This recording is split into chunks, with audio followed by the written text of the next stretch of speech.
Welcome in. This is Drop the Mic. I'm Mike Welch. Thank you so much for joining me here for episode 4. We have a lot to get to here on episode 4. A lot of different things. But we're going to start with this. I am dumb. That's it. It's not breaking news. It's not something I'm sure you've always at some point like, yeah, no, Mike, you're dumb. I have a lot of stupid takes. A lot of bad ones. One of them happened last week when I said Aaron Rodgers. Everybody can just hop off his jock, okay? He's not what he once was. He's threw 6 touchdowns against the Raiders. He's not that good anymore. I was wrong.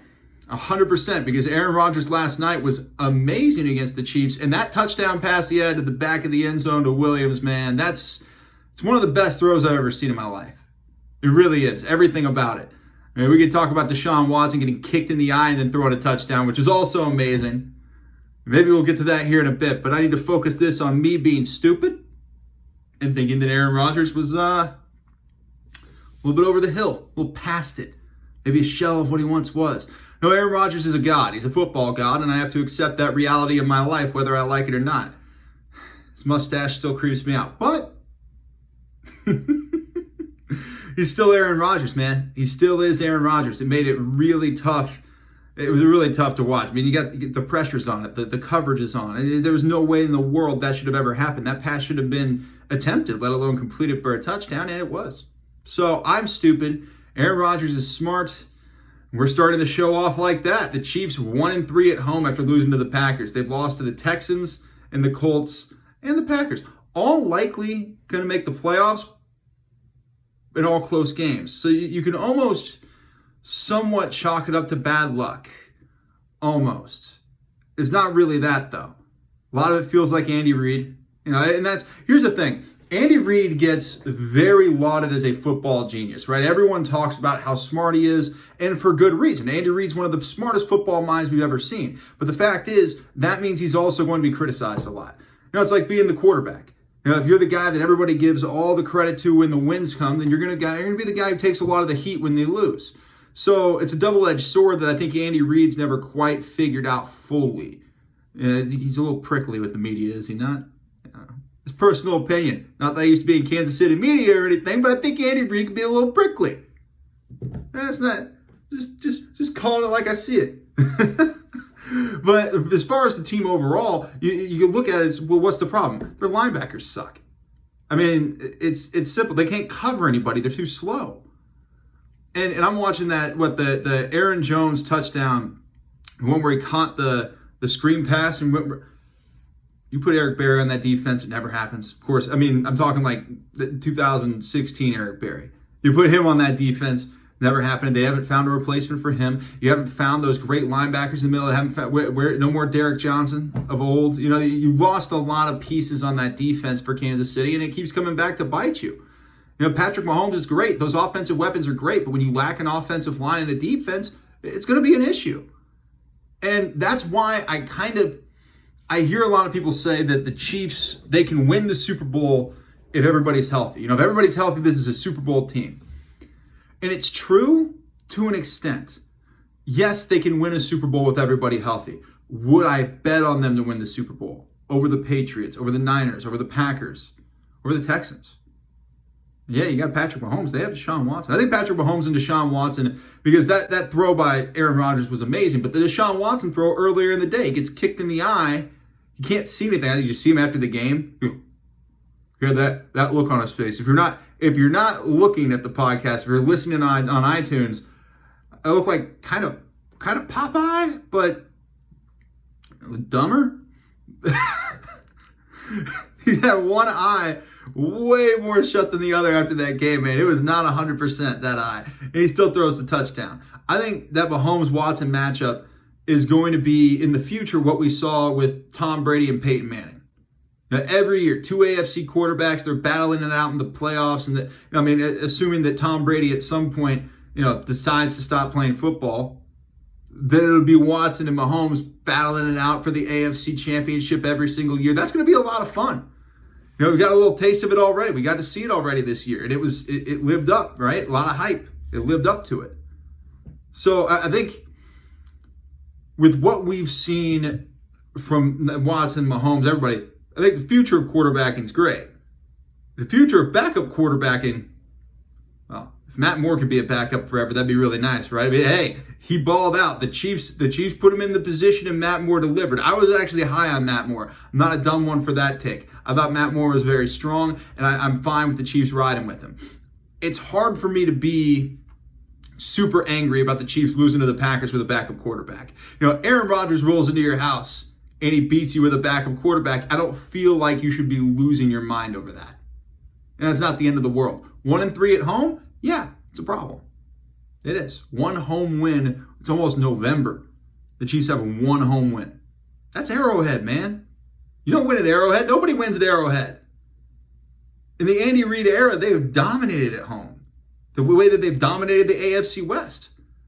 So, I never thought, oh, yeah, they're going to be tough. I mean, to lose to the Texans, Colts, and Packers, not win one of those games is frustrating. Granted, backup quarterback last night, and also a banged up Patrick Mahomes at times. All those things, granted, still, it's a frustrating thing when you're losing at Arrowhead. It's Arrowhead. Sticking to the NFL with the Patriots and the 49ers, both undefeated, both got wins yesterday. Now, the Niners, here's the thing. I think the Niners are more real than the Patriots. When you say something and you just automatically know you're going to eat your words later? I stand behind my statement. I do. I stand behind it. But I'm telling you, right now, I think the Niners are the better team. I think the Niners are more for real than the Patriots. And I know that sounds insane. It sounds insane coming out of my mouth. One of them has Bill Belichick as the head coach, and they have Tom Brady as the quarterback. They have more rings than anyone who's ever existed. How would I ever think that? I'll tell you why I think that. One, the Niners beat the Panthers 51-13. All right, that's a September college football score, 51-13. You don't see that in the NFL. That's a monster smackdown. So I'm cool with it on that front. The Niners are good. But the bigger reason I say it is because of the Patriots. And I want to look at this right now. Bleacher Report put this out yesterday, saying that the Pats defense is scary. And it said it was a graveyard. It says, here lies the quarterbacks who faced the Patriots defense this season. Remember, the Patriots, historically good with point differential. So their offense and defense on top of the world right now. However, I'm looking at the quarterbacks they faced. And this was supposed to be like a thing that Bleacher Report put out to celebrate the Patriots defense, with this little cartoon character Reaper putting Baker Mayfield's tombstone in this graveyard. The cartoon character looks just a tinge like Bill Belichick, but not enough like Bill Belichick to violate some likeness copyright laws. Just saying. And but I'm looking at these guys. Okay, Daniel Jones, Josh Allen, Ryan Fitzpatrick, Colt McCoy, Luke Falk, Ben Roethlisberger, Sam Darnold, Baker Mayfield. Those are the quarterbacks that the Patriots have faced this year. They might be good, but they're not as good as people think they are. All right? They've played a lot of shitty quarterbacks. Just a lot of them. Sam Darnold, I've gone in depth about Sam Darnold. We've talked about Sam Darnold a lot in this podcast. Way more than we rightfully should. I should never have brought up Sam Darnold as much as I have. But he's terrible and he's hard to watch. So they beat him. Who cares? Right? They beat Colt McCoy. Daniel Jones. I actually like Daniel Jones. I think Daniel Jones would be good. But beating Daniel Jones doesn't mean this Patriots defense is scary. Get it? Because it's close to Halloween? Oh, Bleacher Report. Oh, Bleacher Report. They're so clever. But I don't buy into the Patriots defense the way that other people do. Obviously, they're very good. I just don't know that they're historically good the way that some people are pointing them out to be. I also saw this today that Bill Belichick says he will not rule out coaching into his 70s. Let me be very clear about this. Bill Belichick will be coaching football when I'm dead. I will die and Bill Belichick will still be coaching. I don't know why. Maybe that's not the smartest thing to put into the universe. Don't care. Doing it anyway. Bill Belichick is never going anywhere. Tom Brady is never going anywhere. We have to accept this as human beings. As much as because I know I just said, well, when Tom Brady leaves, Then you'll have Deshaun Watson and Patrick Mahomes there. They'll be the quarterbacks going head to head. It's 2019. When Deshaun Watson and Patrick Mahomes were drafted, I would have told you that by now, they'd be the two best quarterbacks in the AFC, and Tom Brady would be somewhere on a broadcasting booth, maybe doing some Wheaties commercials, hanging out with Peyton Manning for a Papa John's hit. You never know, but he's not going to be playing quarterback in 2019. What do you know? He's playing quarterback in 2019. So at a certain point, I think you have to stop wondering, when are these guys going to stop playing or stop coaching, and just accept the fact that you're going to die with Bill Belichick as the head coach of the Patriots and Tom Brady as their quarterback. I think I have to accept that. It's okay. We can drink together about it. It's what I'm doing. watching the Patriots keep doing what they do. But again, they've been in some situations, though, where, like the Giants game, all right, Daniel Jones, let's get to it. There were opportunities for the Giants to win that football game. There were good ones. That was a Thursday night football. It felt like the Patriots gave them opportunities, but for some reason, teams struggle to capitalize on opportunities against the Patriots. I don't know what it is, but they do.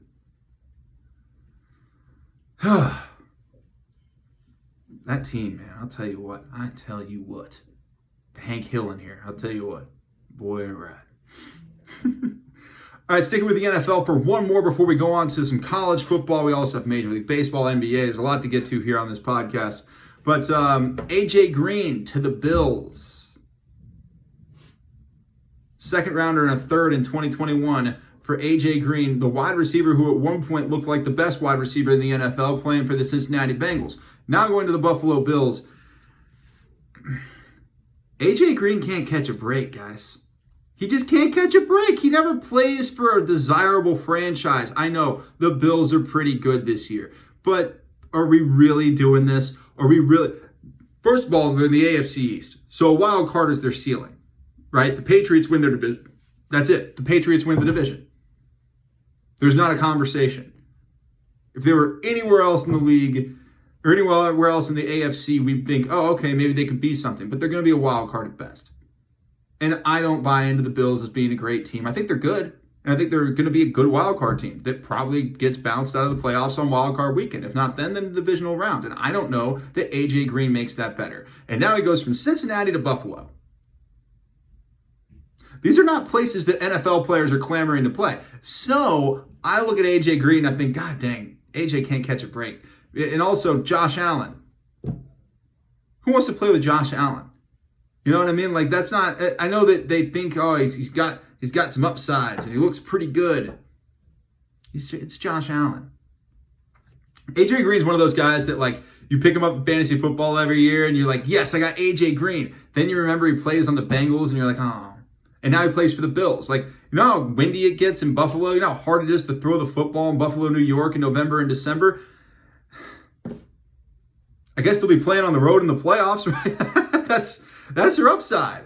Hey, A.J. Green, you're playing on the road in the playoffs, so you don't have to worry about, playing at home where you can't ever get the ball thrown to you deep, which I know that's your bread and butter. That's what you do. He's also oft injured, too. It's just, I think part of it with A.J. Green is we've all had such higher hopes for what he would be in this league at this time. We can say that about a lot of guys.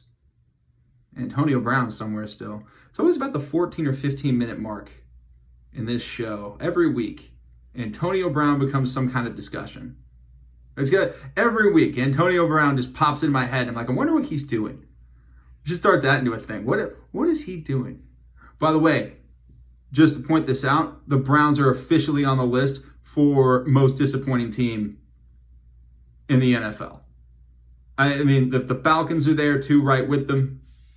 But I thought the Browns were going to turn around. I really thought this could be the week. They're the team that takes advantage of the issues that the Patriots sometimes have, and they can go, nope, didn't happen for them. So the Browns, out of here. They're one of the most disappointing teams. I would say right now, the Falcons are still the most disappointing, but the Browns are right there. It's like it's going to be a battle of the death between the Browns and the Falcons for the most disappointing team in the NFL this year. All right, moving on from the NFL, going to college football to Nebraska.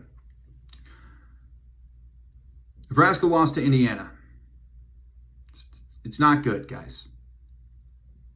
I'm sorry. It's not good. They lose to Indiana. It wasn't a blowout, but who cares? It's Indiana. You lose at home to Indiana. You saw the reaction of people in Memorial Stadium. You saw the reaction of the players after the game, and you realize this is going to be tough. Now, one thing that's interesting to note is that some players said that maybe the older guys aren't buying into Scott Frost as their head coach. They aren't buying into the system. And that's kind of shocking to me. Not because I think, oh, he's Scott Frost and this is Nebraska. How could you not love Scott Frost? No, I don't think that's necessarily the case because these kids come from other places. What I have a hard time understanding is how in the world could you look at Mike Riley and be like, I buy into this guy 100%. And then look at Scott Frost and say, I don't get it. I don't think I'm going to follow this guy. I was more into Mike Riley.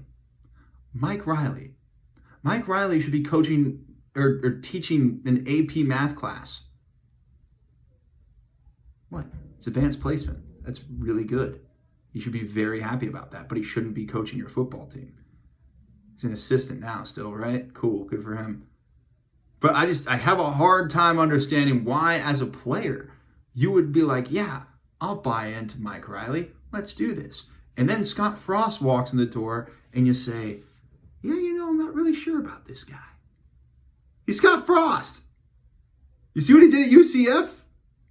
I mean, the guy just has a presence about him too. Like when Scott Frost walks in a room, you know he walks in a room. He commands the room. That's what Scott Frost does. He commands the room. That's his personality. Mike Riley walks into a room, you feel like, oh, look, a guy just walked in. No one even paid attention to him. He might as well be the butler. Do people even have butlers anymore? I don't even know where that came from, but it felt that way. I just don't understand it. It just blows my mind how you could possibly be somebody who doesn't want to buy into Scott Frost. But I'll tell you, they're staring down a barrel of a situation where it looks like Nebraska might not make a bowl game, and that would be bad for Scott Frost. He's not going to get fired this year. Zero chance it happens. And honestly, kudos to people in the Nebraska media because I've been watching just to see, is there anybody in Nebraska media who might start up that train? Not happening. It could potentially be because it's Scott Frost, and doing that could ruin your career. Just saying. But I think it's also, I'm going to give more credit to the Nebraska media. I've been part of the Nebraska media before. It's a really good group of people and a fair group of people. Some coaches don't believe that. Those coaches should go to other places. And they should see exactly how hard. Go to Texas. Go to Texas. See how they treat their Texas head coach. Now go to Oklahoma. Go to Alabama. You serious? So I think the Nebraska media is a very intelligent media, a very fair media. And they understand that, hey, the guy's not going to be gone no matter what happens. They could lose out. They go 4-8 this year. Doesn't matter. Nobody's going to point to Scott Frost and say, okay, buddy, it's time for you to go. No, you have to give him another year at least to see for progress. Probably two.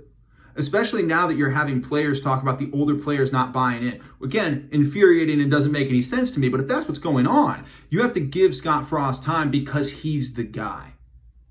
And I don't mean like, oh, he's your head coach. I mean, he's the guy. The one who was supposed to come in and restore Nebraska to power. It's different than when you hired Bo Pelini. It's different than when you hired Mike Riley. It's just different. And I think everybody knows that this is a ship that you've given to Scott Frost. And if he crashes it entirely, he crashes it entirely. But you got to stick with him till the very end. So not only does he get all of this year, and I think all of next year, I think even if he goes 4-8 in 2020, which would be terrible. If he goes 4-8 in 2020, I'm still going to think, okay, Scott Frost is your head coach. 2021, now we can have that conversation. If he loses out, starts next year really poorly, then the conversations begin. But I still don't think he gets fired, right? I don't think the conversation even begins now for Scott Frost in Nebraska. The conversation to fire him doesn't even begin, even if he goes 4-8. Next year, if he does poorly, the conversations begin. Then 2021 becomes judgment year for Scott Frost. But at this point, he seems like he's dealing with a lot of different weird things on this team, and a big problem is the talent that Mike Riley recruited. The defense is what it is. It's made up of juniors and seniors. Don't get mad at me for pointing out the facts.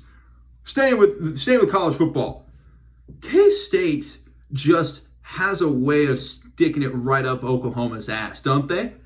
Every time you just think, like as soon as I saw it, I didn't even know the game. I just saw, oh, K-State's playing number 5 Oklahoma. They're probably going to win. Just because it's K-State and Oklahoma. Like, sometimes a team just has your fucking number. And that's what's going on with K-State and Oklahoma. The Sooners, for some reason, can't get past the Wildcats every time.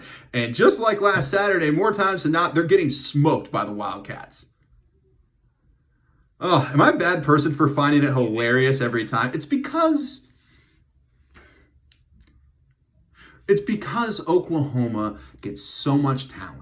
They get so many things given to them. They have so many pipelines and everything else you could possibly want. Then you have K-State that doesn't have a 4 or 5 star on its roster. And then they find a way to beat them. I love a good underdog story. And K-State, I don't know, when they play Oklahoma, I don't feel like they're the underdog ever. Doesn't matter what happens. I never feel like they're the underdog. Oh, love it. KU beat Texas Tech. Les Miles doing things. I see you. I'm not going to go in depth into the KU football. Don't worry. We're going to go down that road. But still, happy to see it. All right, we're on to Major League Baseball as World Series boobs. 2 people standing behind home plate. 2 women decided to flash their boobs on national television. It got through. A lot of people saw it. I've seen it plenty of times posted on social media. And it's the most exciting thing to happen in the World Series so far. And that's actually, believe it or not a slight to the World Series. Titties win. It's just what it is, dude. Titties win. Every time. We try to think, oh no, but what about the magic of baseball? Okay. There are boobs on the TV, dude. They win. That's the most exciting thing to happen in the World Series, and I don't think you're going to top it. Sorry, Astros Nationals. It's the World Series I didn't want. It's the World Series I don't think anyone wanted, but here we are. And now we're waiting for more World Series boobs to keep us entertained and engaged. Just calling it like I see it. Sorry. Had a lot of Astros fans especially upset about what I said last week regarding this World Series, saying that the New York Yankees were in it. I think we'd have a very fun time. New York Yankees aren't in it, so I don't think anyone gives a shit. The David and Goliath story doesn't work when the Goliath is the Houston Astros. If it's the Nationals, it's the David, and the Yankees are the Goliath, we care. If not, boobs. Again, even if the Yankees were in it, I think we'd still be focused on the boobs. They just win. They always do. I saw the letter actually from one of the women who flashed. She posted it. They sent Major League Baseball sent her a letter banning her from all future games and events involved with Major League Baseball forever. I guess they said indefinitely. They sent it to I don't remember her name. That's not what I was focused on. She didn't flash her name on television, obviously, but I did see. I did see the letter. And I remember I was looking at the letter and I thought, I'd frame it. I'd frame that letter. If that got sent to me, if I got an official letter from Major League Baseball banning me indefinitely from every event, or really an official letter from any league, I feel like you have to frame it. That's like in the entryway, right? No, not in the rec room, in the basement, or in the man cave. No, that's going in the entryway. That's top, right next to the family photo. You got the family photo, you got the parents, whoever, maybe the kids, and then the letter where you got banned from Major League Baseball events until further notice. Indefinite ban, which is essentially a lifetime ban. Like she has to, my guess is she could donate, X amount of dollars or do something super charitable for Major League Baseball, and then they might think about lifting it, but she's not going to do that. That's way less cool than being banned from Major League Baseball events forever. It's cool. Yes, it is. I have not matured past high school. I think we made this very clear, right? Talking about boobs. I say high school. I mean middle school. Haven't matured past middle school at all. Oh, man. All right. What else is going on? Let's go to the NBA. We actually have a lot to cover with the NBA. Usually the NBA is kind of a blip at the end. This is going to be a little bit more because the NBA is back in swing and the Clippers should own Los Angeles. Here's my thing. I watched the Clippers and the Lakers. I saw that game. The Clippers are a better team. They're a more exciting team. And just because they don't have the name power of LeBron James or the brand of the Lakers doesn't mean they shouldn't run Los Angeles. The better team should run Los Angeles, and the better team's the Los Angeles Clippers. Kawhi Leonard owns you. Kawhi Leonard's the best player in the NBA. We might not love that fact because we see other guys like Kyrie Irving who might be a little more flashy, but the best player in the NBA today is Kawhi Leonard, and I don't think it's that close. I don't think you can make a really strong argument for anybody else. You can try, and other people do. Other people do try. But I always look at their arguments, and I think he's not as exciting. He's not as exciting as these other players. He is better than these other players. And is it because he's fundamentally sound? Sure. I didn't love watching Tim Duncan play basketball. I didn't sit back and go, oh, Tim Duncan, look at that bounce pass. Look at that power step dribble into a little tiny hook shot down to the post. Look at that post move. No, I hated watching Tim Duncan play. The big fundamental, hated it. Boring as hell. But at a time, he was the best player in the NBA. And Kawhi Leonard coming from, of course, the San Antonio Spurs, where very fundamentally sound. He was taught very strong fundamentals. He used those fundamentals with his talent. I think has now become the best player in the NBA. And it's odd. The best player in the NBA is in Los Angeles. And LeBron James is in Los Angeles. But LeBron James isn't the best player in the NBA. Feels weird, right? See, it just does. He's been the best player on the court for a long time. So to see LeBron James no longer be the best, it's an adjustment. What can I say? It's a little bit of an adjustment. Sticking in the NBA, Kyrie Irving breaking scoring records and looking like a dominant force. Yeah, he looks great in Brooklyn, man. I mean, really, Kyrie Irving looks great, and that looks like a really solid team. But I think I speak for a lot of people who watch the NBA, a lot of NBA fans like myself, where I don't have a team. I grew up in Kansas City. I don't have an NBA team. I just like the sport. I like to watch it. I think it's the highest level. It's a blast to enjoy. I would love to have seen what the Lakers would look like with Kyrie Irving at point guard, Anthony Davis, and LeBron James. Right? I mean, there were rumblings that it could have happened. That's the only reason it's in my head. Because there were rumblings that it could have happened. We saw that like LeBron James and Kyrie Irving, they had really connected, amid reports. They had really connected. And like Kyrie Irving was with all these young guys in Boston. There was this fallout in Boston. He's sitting there like, God dang. Now I get what LeBron had to deal with. This sucks. You know what I mean? He had to get a little bit more respect for what LeBron James had to handle when Kyrie was younger playing in Cleveland. And now he's in Boston. Maybe they've rekindled a little bit of a friendship, get the old band back together of Los Angeles, add Anthony Davis, and oh my God, how awesome would that team be? Oh, the talent by itself gets me excited. The talent by itself. Yeah, we dream. We dream. Final thing here as we wrap up here on episode 4 of Drop the Mic with me, Mike Welch. Again, thank you so much for joining me. Hit me up on Twitter at @TheMikeWelch or on Instagram at @TheMikeWelch. Have a lot of fun doing this. Enjoy doing it. Hope you have fun watching it too. But let's get to James Harden and Russell Westbrook already fighting. Already. See on the side, they were fighting like the first game. They were fighting with each other. And I'm watching it, and I know what was really funny to me is they tried to put a positive spin on it. I remember they were watching it. I'm watching it, and the announcers like, well, if they weren't friends, they wouldn't be fighting like that. It'd be much more uncomfortable. They're able to yell at each other because they're comfortable with each other. Like they're homies. You ever heard of like that relationship where people were like, oh, we fight so much because we love each other so much. That's why we fight so much, because we love each other. It's like, no, you fight so much because you can't communicate. That's why you fight. Because you're bad at communication. And I don't know if it's Harden that's bad at communication or if it's Westbrook that's bad at communication. My guess is it's like 80% Westbrook, 20% Harden. Not that Harden's the great communicator either. I just feel like Russell Westbrook is a little worse at it. Just based on the sample size that I have in a world,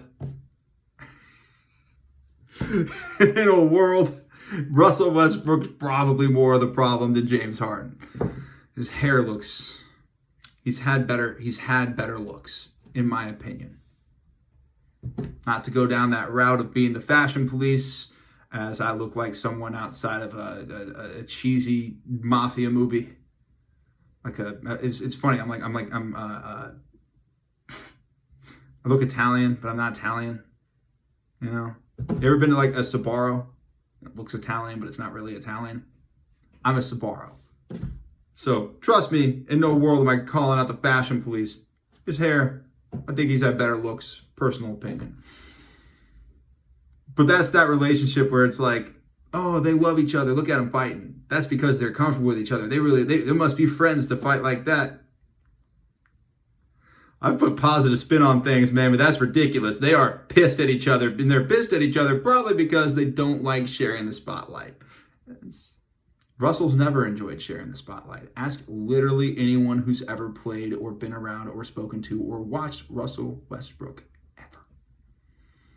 If I just got through, I don't know, I don't listen to myself. So I don't do that thing where you listen to yourself as you talk. I just go. So if during that whole thing, I never called Russell Westbrook Russell Wilson, I will be very proud of myself.